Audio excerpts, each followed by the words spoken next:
mwenzetu vipi leo? Mbona kupo kimya sana? Maana sio kawaida yako hiyo. Leo Ramadhani imenikamata. Yaani nafikiria ile daku iliyobakia nikachukue ni ile.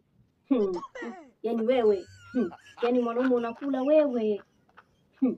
Sijazungumzia pale nitakula. Mmesema chungu kimenishika leo. Ndio hata hivyo. Chungu kimekushika sio maana leo nataka kufungulia wewe au?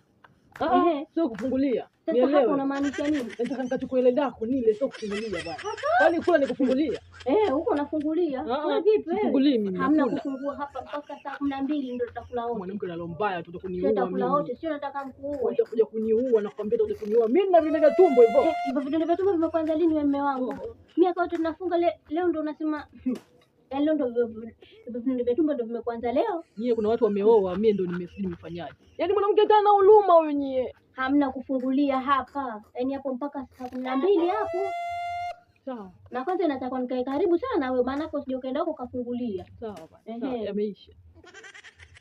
Mimi hata sitaki kufungulia. Lengo langu mimi nataka kula tu. Kula tu. Uko kula sio kufungulia kwa